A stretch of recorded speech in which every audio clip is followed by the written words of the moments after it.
Hello snowboarders of the internet, I am your host TC, and today I will be reviewing the Amplid Singular Twin.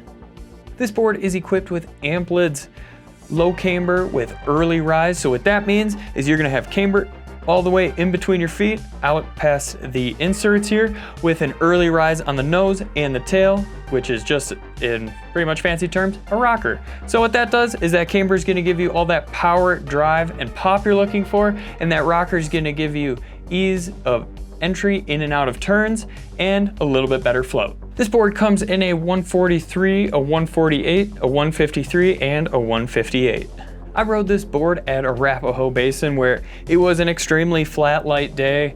The top of the mountain, it was pretty much snowboarding by braille. As you got down to the bottom, you could see a little bit more definition in the snow, but really not too much. It was a really good day though for the snow, where it was hero snow. You could lay that edge in and really trust it.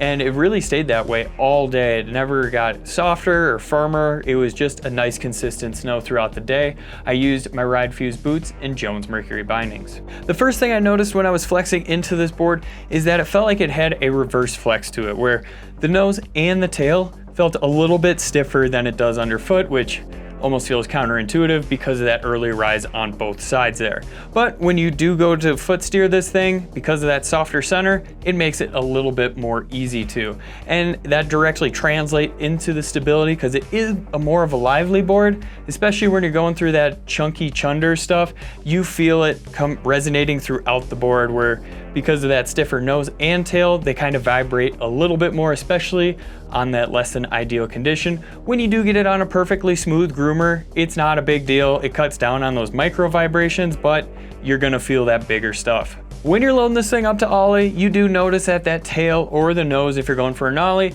is gonna be a little bit stiffer. So you're gonna wanna exaggerate that motion a little bit more just to really get that full energy out of it, where if you don't, you just kind of try to ollie it from the center here, you're gonna notice it wants to fold on you instead of really storing that energy up. Now when you take it off of jumps, it feels nice and stable going into the jump, doesn't feel hooky or anything like that. I did let the jump do most of the work, but I think a lot of that had to do with how the jump was built and how lippy it actually was, so popping it really wasn't a great option at the time. When you do go for the landing though, it lands really nice and straight, tracks really well out of a jump, so you're able to keep your speed into that next one. I didn't have any problems with stability on the takeoff or the landing. It really just felt nice and smooth. Remember to like, subscribe, click that bell, and turn on those notifications so you don't miss any of the new videos we have coming out.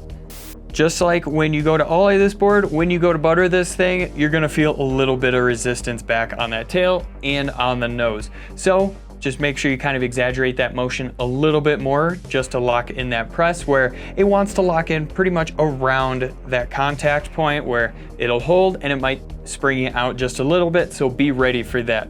And the same goes with jibbing. When you're tail pressing or nose pressing on a rail, you're gonna feel a little bit of resistance there.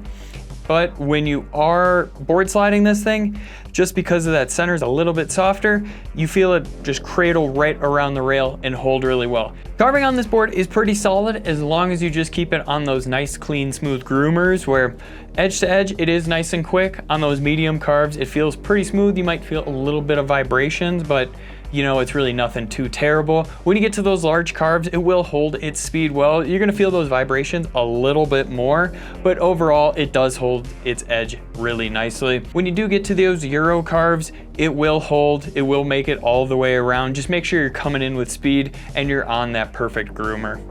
Rider in mind. This board is made for that park rider that might venture out onto the mountain when it's just the perfect conditions out there. They don't really want to venture out too much unless the side hits are absolutely firing and there's just perfect smooth groomers everywhere.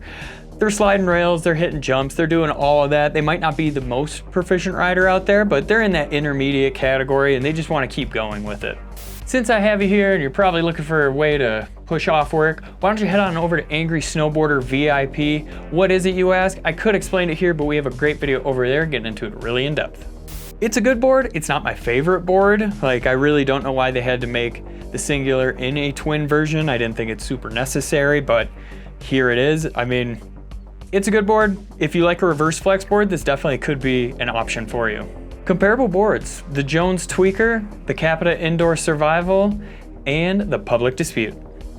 Recommended bindings: the Union Force, the Yes Unink, and the K2 Bond. This has been my review of the Amplid Singular Twin.